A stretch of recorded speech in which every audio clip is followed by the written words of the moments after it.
What's good, Relocation Football League prospects? It's Sacramento Miners wide receiver Connor Jameson here with our first installment of the RFL tutorial series. In this first episode, we're going to be talking about the basics of joining the RFL and how to correctly create your player. First things first, when you get to our website, you're going to go to the Join the League tab and click on Become a Player. Up front, we have some information about some of our past college series legends that have gone on to become stars in the pros. After you read that, go ahead and press Apply here. Now, here's arguably the most important page of this entire process, the rules. We'll go over these as we fill out your application. After reading those, you can scroll down and scan or click on the player application link. To get started, you'll need to provide us with your email and Discord so that we can contact you after we review your application. Now, let's start creating your player. First, you'll need to give your player a name and jersey number. Although you don't have to use your real name here, we will not accept any outlandish, racist, sexist, or offensive names. Keep in mind that using the name of a famous athlete, celebrity, or character will disqualify your application automatically. Last but not least, do not give yourself a nickname. It's just embarrassing. As for your jersey number, you can pick any number that's appropriate to your selected position, but keep in mind that skill position players are not allowed to wear single digits in the pros. Here's where you'll select which college you commit to and what position you'll play when you get there. Back on the player application page, there's a chart that'll show you players that are already signed up for the college series. Pay close attention to this because choosing the same position in school as another player could result in you not seeing as much playing time, and that can have a serious effect on your draft stock. Up next, you'll decide your player's physical attributes. In order to keep your athletes realistic, we've provided you with each position's height and weight restrictions. It's important to point out that your player's size will also affect your player's ratings depending on how extreme you make them. For example, if you make your player on the bigger end of the restrictions, don't expect to get those extreme fast and agile ratings. To the opposite effect, if you make a smaller player, it's safe to assume that you won't be getting much help on your strength-based ratings either.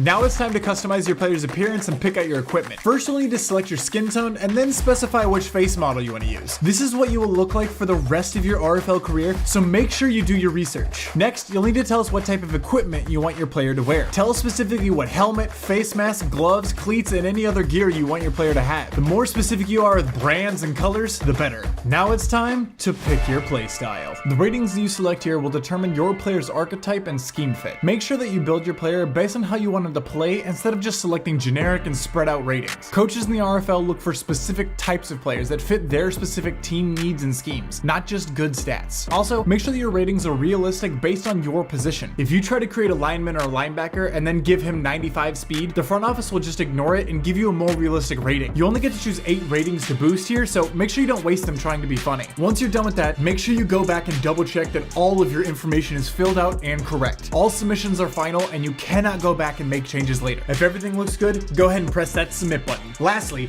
back on the player application page, you'll need to enter your player's name and pay the one-time $15 submission fee. We won't be able to receive your application until after the fee is paid. After everything is submitted and we receive your payment, your application will be reviewed by the front office. Once you've been accepted, you'll receive an email with an invite to the official RFL Discord server. The front office has to review hundreds of submissions every season, so don't worry if it takes a few weeks to get your invite. With that being said, congratulations. You successfully submitted your player for the RFL College Series. Be on the lookout for more RFL tutorial videos where we cover topics like the transfer portal, the reload buck system, and how to prepare for the RFL draft. But until then, stay active, have fun, and welcome to the Relocation Football League.